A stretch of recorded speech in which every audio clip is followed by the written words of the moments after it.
Thank you, Christina, for a very nice speech. That was great.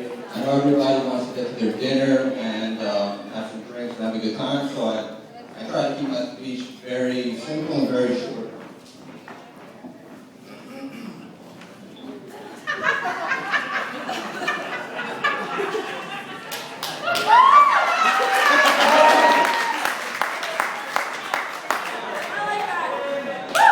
So hey guys, how about they ride in?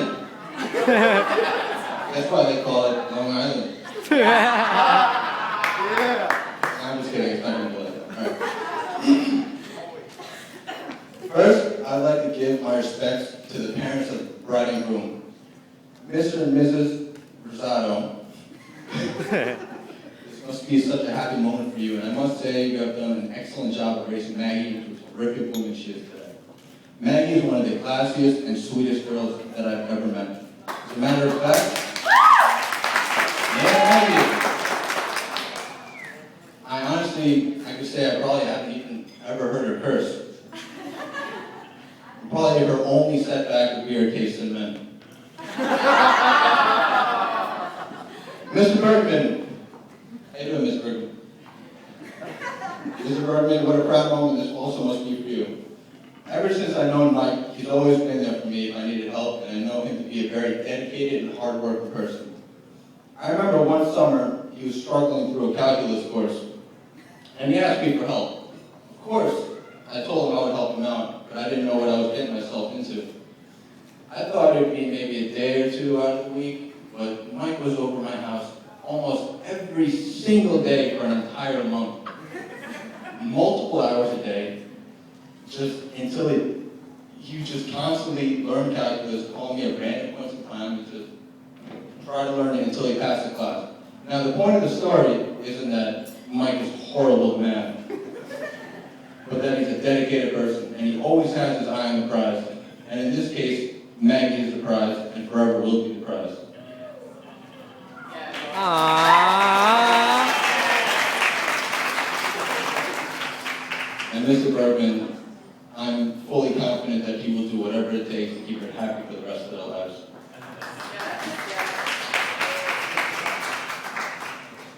But besides being proud of Mr. Bergman, I'm sure this day must come as a big relief to you. He's really come a long way from DJing in gay clubs and one of those things.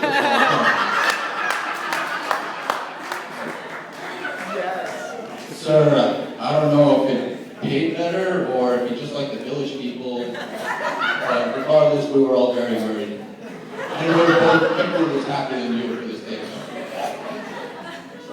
In case anyone didn't catch that, Mike was a DJ at gay clubs in our picture.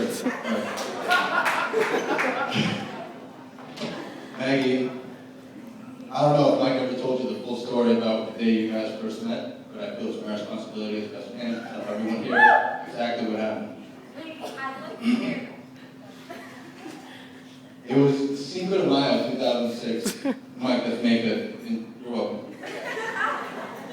This is probably the peak of my DJing career. Maureen, one of the bridesmaids, Maureen, how you doing? Maureen, she was there. That's her. Shout out.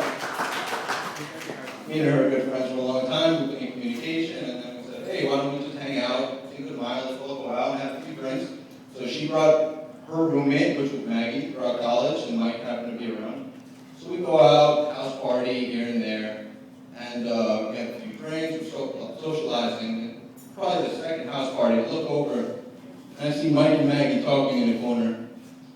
You know, they seemed to be having a good time, laughing, and everything was good. So I let them do their own thing, mind my own business.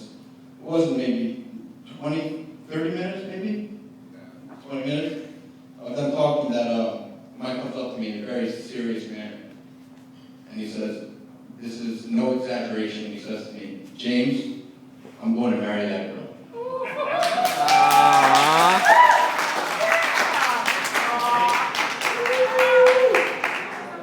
And I was a little confused at the time, and a couple thoughts went through my mind. First thought was, wow, so Mike's not gay? It was a little confusing considering his career choice at the time. So second thought was, all right, this guy's wasted. He's really drunk. So I grabbed his beer, and it was completely full. He was so into the conversation with Maggie, he didn't even have a chance to drink any beer. He was completely sober. And Maggie, that's the point of the story. Since day one, Mike has been in love with you. And he never turned back for a second. And Mike, 40 years, 11 months, 11 days, from that day, you got your wish, and I couldn't be happier for you.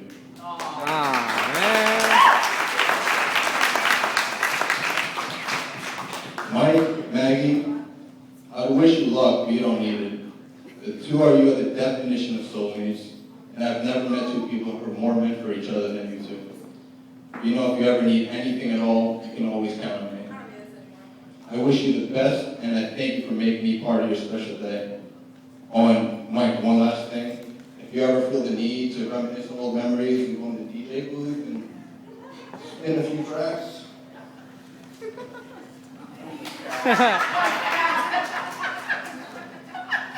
I got you covered, buddy. Cheers. Cheers, everybody. Yeah.